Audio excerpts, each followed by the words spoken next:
yaitu ulama-ulama besar yang berpengaruh di Sumatera Barat. Kemudian beliau Buya Mudawali belajar ilmu tarikat dan tasawuf kepada Syekh Abdul Ghani di Batu Basurat, Bangkinang Kampar, Riau, dan juga bersuluk sehingga mendapat ijazah sebagai mursyid tarikat Naqsyabandi. Beliau juga belajar di Mekah. Buya Mudawali juga belajar di Mekah pada Tuan Syekh Ali Maliki selama 6 bulan. Kalau dilihat dalam sejarah, beliau atau Abu Yang Mudawali tidak banyak dapat belajar, tetapi beliau mendapat ilmu dengan ilham dan petunjuk daripada Allah Subhanahu wa Ta'ala. Nah, demikian sejarah singkat perjalanan pendidikan Abu Yang Mudawali. Sedangkan perjuangan dalam menyampaikan ilmu, dalam mengajar, Abuya terkenal sebagai seorang yang sangat alim dan sangat rasih dalam berbagai ilmu, terutama dalam bahasa Arab, baik itu usul fiqh, ilmu mantik. Beliau juga memiliki idrak yang kuat dan hafalan yang banyak, dapat mengemukakan masalah dengan menyebutkan nama kitab sekaligus halamannya serta hukum yang ada di dalam kitab-kitab itu. Beliau mengembangkan agama, mengajar dan berdakwah selama 4 tahun di Sumatera Barat dan 18 tahun di Aceh, membina sekolah tarbiyah Lubuk Bagalung, Sumatera Barat, menjadi guru besar di Madrasah Islamiyah di Johor Padang Panjang, Padang Panjang, mendakwakan agama di Sumatera Barat dan Riau.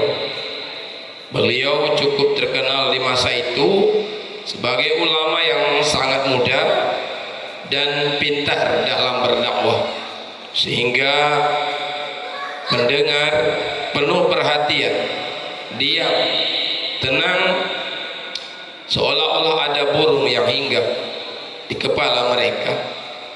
Jubah yang rapi serta sorban di atas kepala, rona muka yang memancarkan sinar, lidah yang fasih, suara yang lantang keluar dari hati yang bersih untuk memberi kabar gembira dan kabar penakut, mengingat kita kembali kepada Nabi Muhammad sallallahu alaihi wasallam yang kita cintai, sehingga sangat mempengaruhi umat terhadap penyampaian Abuya. Banyak orang maksiat bertobat dan orang yang berada dalam keraguan menjadi yakin, orang yang malas dan lalai menjadi taat, dan orang sesat menjadi terpetunjuk setelah mendengar dakwah Abu Yang Mudawali. Setelah beliau kembali ke Aceh, tepatnya pada tahun 1940, beliau membangun pesantren di Pauh Labuhan Haji. Pesantren ini, sekolah tarbiyah Labuhan Haji, juga membangun masjid Ahlus Sunnah wal Jamaah bersama dengan murid-murid beliau, di antaranya Syekh Zakaria Labaisati, Syekh Haji Jailani Musa. Murid-murid yang belajar di sana di Pauh, di antara lain adalah Syekh Marhaban, putra Syekh Haji Abu Hasan Krungkali, dan beberapa ulama lainnya yang ada di Aceh, di Singkil, seperti Syekh Haji Zamzami Syam. Kemudian pada tahun 1942, Abuya membangun pesantren Darussalam yang sangat terkenal sampai saat ini. yang diteruskan oleh anak-anak beliau. Kebanyakan dari pimpinan pesantren di Aceh menimba ilmu di pesantren Darussalam, baik semasa hidup beliau yang muridnya mencapai lebih dari 1.000 orang maupun setelah beliau meninggal. Pesantren ini pada awalnya rawa-rawa yang dalam, namun berkat doa beliau batu keluar dari laut bergunung-gunung sehingga tertimbunlah rawa-rawa yang dalam tersebut.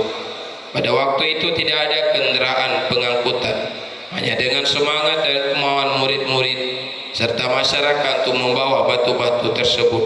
Sebab patuh dan sayang pada beliau sebagai gurunya dalam membina pesantren ini. Dan juga beliau mengembangkan tarikat atau pendekatan diri kepada Sang Khalik, Sang Pencipta. Banyak dayah-dayah tarikat yang tersebar di Aceh untuk berubudiyah dengan metode tarikat, sehingga banyak mursyid-mursyid tarikat khususnya di Aceh dan Sumatera Barat. Beliau juga mengadakan suluk yang dihadiri oleh ribuan jamaah pada bulan suci Ramadan, juga bulan haji, dan juga suluk di bulan Maulid. Di antara lain murid beliau yang tertua di bidang tarikat, yaitu Syekh Haji Adnan Mahmud Bakungan. Ulama yang terkenal dari murid beliau di Riau adalah Syekh Aidrus Kamfari. Di Sumatera Barat Syekh Khatib Abu Samah. Di Palembang ada Syekh Ahmad Dimyati. Di Tapanuli ada Syekh Nawawi. Di Medan ada Syekh Syahbuddin Kumala.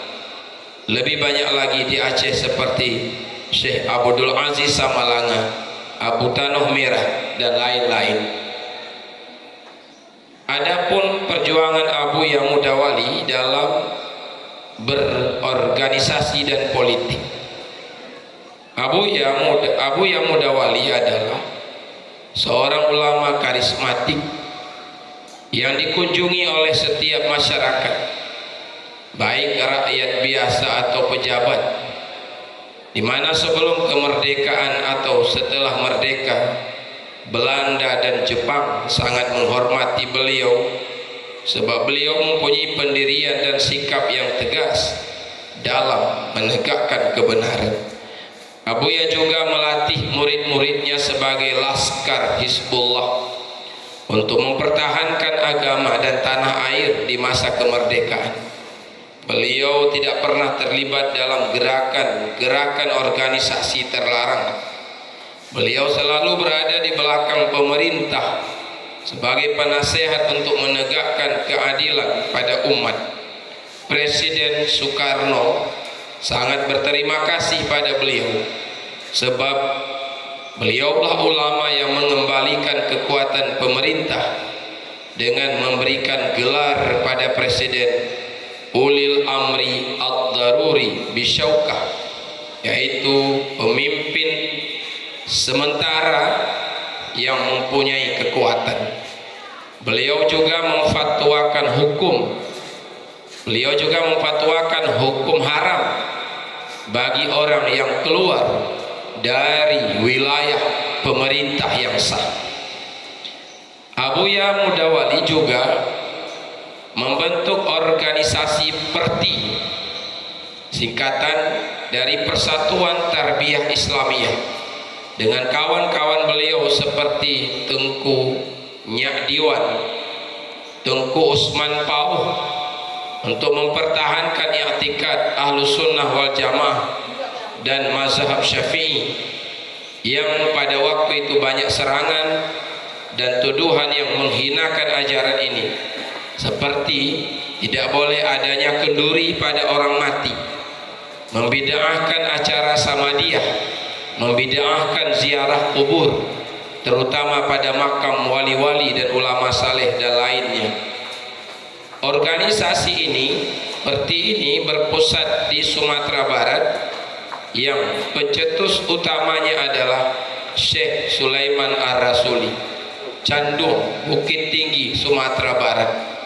untuk mengurus pendidikan dan dakwah bermazhab Syafi'i, beretikat Ahlussunnah wal Jamaah, bukan untuk mencapai kedudukan dan pangkat di pemerintahan saja sebagaimana yang telah kita saksikan pada saat ini.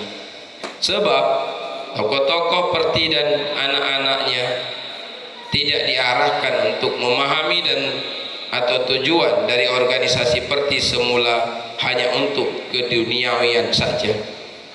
Demikian singkatan riwayat singkat tentang organisasi dari Abuya Mudawali. Kemudian keluarga, istri dan anak-anak beliau. Istri-istri Abuya Mudawali itu semua ada 6 orang. 3 orang di Sumatera Barat dan 3 orang di Aceh. Umi-umi di Sumatera Barat. Istri pertama Umi Hajjah Rasimah yang mempunyai keturunan pertama Abuya Muhyiddin Wali. Umi Halimah juga Abuya Jamaluddin Wali, Marhaban Wali, Abuya Marhaban Wali dan Abuya Ruslan Wali. Dari Umi yang kedua Umi Hajjah Siti Rabi'ah yang dikaruni 2 orang anak, Abu Ahmad Wali dan Abu Mawardi Wali. Umi Supayang dengan istri yang ketiga ini Abuya tidak mempunyai anak. Dan umi-umi di Aceh, pertama Umi Hajjah Rodatun Nur Pau Labuhan Haji. Anak beliau ada 2 dari umi ini. Pertama Zulbaidah Wali, Ibu Zubaidah Wali, kakak Abuya kita. Yang kedua Abuya Amran Wali Al-Khalidi. Yang kedua, umi kedua di Aceh, Umi Hajjah Rasimah Mangging. Anak beliau Tengku Harun Wali, juga Abuya Nasir Wali, juga Umi Abidah Wali. Dan umi ketiga di Aceh, Umi Hajjah Aisyah Tenon. Anak beliau ada Ibu Mariah Wali, Abu Syekh Abdul Rauf Wali. Sebagian besar anak beliau mengikuti jejak perjuangan ayahanda, mengajar, berdakwah, memimpin peribadatan dengan membuat daya sekolah pendidikan agama baik di Aceh atau di Sumatera Barat. Kemudian judul lain, pergaulan akhlak beliau dalam bermasyarakat. Abuya Syekh Mudawali rahimahullah ta'ala sangat tawadhu. Beliau sangat peramah, baik hatinya. Beliau sangat pemurah dan berani menegakkan kebenaran. Setiap istri, anak, murid, teman, sahabat di berbagai tempat menganggap Abuya lebih sayang kepadanya daripada yang lainnya, sebab keahlian beliau dalam bergaul, mengakui kelebihan orang lain, melupakan kelebihan dirinya, sehingga orang senang dan tertarik pada beliau. Dengan demikian mudah bagi beliau dalam berdakwah dan nampak syiar agama pada waktu itu. Di tengah maraknya syiar agama di bawah pimpinan beliau, akhirnya beliau jatuh sakit. Setiap orang yang melihat merasakan kesedihan dan menangis, sebab beliau tetap dalam mengajar dan beribadah. Tepat pada tahun 1961 beliau wafat pada 11 Syawal 1382 Hijriah, hari Selasa, pukul 15 WIB, dalam usia 44 tahun. Beliau dimakamkan di komplek Pesantren Darussalam yang selalu diziarahi oleh pengunjung dari berbagai daerah sampai saat ini. Dalam pengamalan dan dakwah untuk umat, Abuya Syekh Muhammad Wali Al-Khalidi, beliau menamakan dirinya dalam kitab milik beliau, tulisan beliau, dengan Syekh Haji Muhammad Wali Asy-Syafi'i mazhaban wa Asy'ari i'tiqadan wa Naqsyabandi masyraban.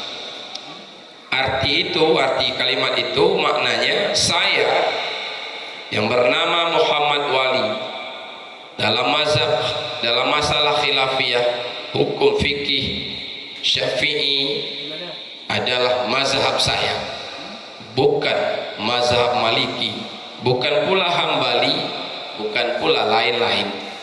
Dan Ahlussunnah yang dibawa oleh Abu Hasan Al-Asy'ari, i'tiqad atau keyakinan saya terhadap Allah dan Rasul, dan dalam tarikat sebagai masyaraban, tempat minum kerohanian yang dibawa oleh Syekh Bahauddin Naqsyabandi, tidak Qadiri, tidak pula Syatari, dari Syekh Abdullah Syatari. Maka pekerjaan anggota saya dalam peribadatan dan muamalah adalah menurut mazhab Syafi'i, dan di dalam ingatan keyakinan dalam mengarungi kehidupan saya beriktikad Ahlussunnah wal Jamaah seperti ajaran Asy'ari, yaitu kita perlu usaha, tapi usaha kita tidak dapat mengubah, tidak dapat mengadakan dan meniadakan. Dan dalam bersikap berkepribadian, bertarikat, yaitu tarikat Naqsyabandi yang dipelopori oleh Syekh Bahauddin Naqsyabandi, senantiasa bermuraqabah, kerlingan hati kepada hadarat ilahi dengan melupakan wujud selain Allah, bermuraqabah ma'iyah, la mawjuda illallah, tidak ada yang mawjud selain Allah. Inilah makna wujud Muhammad, itu fana dalam wujud Allah, yaitu tafsir isyari pada qul huwallahu ahad dalam kitab Insan Kamil karangan Syekh Abdul Karim Al-Jaili, yang dibenarkan, dibetulkan oleh abuya kita. Itu sama dengan arti la mawjuda illallah, dan untuk itulah digagas tarikat Naqsyabandi khususnya. Orang yang hatinya berjalan, berkemauan berjalan dan berada di hadarat ilahi, hilang wujud dengan pantulan syahaya ma'rifah ahadid zat dengan muraqabah ma'iyah. Apakah Anda sebagai mursyid dan sebagai khalifah, apakah paham tentang ajaran tarikat Anda? Maka oleh karena itu, Abuya Muda Wali, Abuya Syekh Haji Muhammad Wali terlihat begitu bagus dalam perbuatan, tingkah laku, akidah, dan dibarengi dengan sikap kepribadian serta tidak lupa kepada Allah setiap nafas dalam menjalani kehidupan. Abuya Syekh Haji Muhammad Wali membuat tulisan, ada kitab kecil yang bernama Permata Intan dan Intan Permata untuk menerangkan akidah. Juga menulis nazam obat hati untuk fana wujud kita dalam wujud Allah, dengan memohon supaya kita sampai kepada zural hakikah, gunung hakikat. Apa itu? Yaitu makam yang tidak ada makhluk pada makam tersebut, atau juga diistilahkan dengan ma'rifah. Abuya Muda Wali juga menulis kitab fatwa mengenai hukum syarak dalam masalah khilafiyah mazhab Syafi'i, juga kitab Tanwirul Anwar untuk menyatakan beda antara akidah dengan tasawuf dan dalam pemahaman hakikat dalam kita bermakrifat, agar terjadi keseimbangan antara syariat dengan hakikat. Jangan sampai kita bertasawuf, bertarikat, tetapi masih terlihat wujud dalam pengamalan, padahal tasawuf atau tarikat untuk menghilangkan wujud diri. Kalau kita mendakwakan diri sebagai murid Abuya Mudawali, maka kita harus dapat mengikuti sunnah beliau sebagaimana yang tersebut di atas. Kalau tidak, maka jangan engkau mengatakan saya anak atau saya murid Abuya Mudawali yang disayangi. Demikianlah sedikit manaqib atau sejarah singkat kehidupan Syekh Haji Muhammad Wali Al-Khalidi dari tinjauan salah seorang putra beliau, yaitu Abuya kita Syekh Haji Amran Wali Al-Khalidi, dengan harapan kejanggalan dan kekurangan dapat diperbaiki, dan semoga kita semua, baik sebagai anak jasmani atau anak rohani, dapat memahami sunnah beliau di dalam kehidupan untuk membawa umat beriman dan bertakwa kepada Allah Subhanahu wa ta'ala. Semoga dapat dimaklumi oleh kita semua. Wallahu alam. Demikian tulisan tentang Abuya Mudawali oleh Abuya kita Syekh Haji Amran Wali Al-Khalidi. Mudah-mudahan bermanfaat bagi kita semua. Demikian, mohon maaf atas segala kekurangan. Assalamualaikum warahmatullahi wabarakatuh.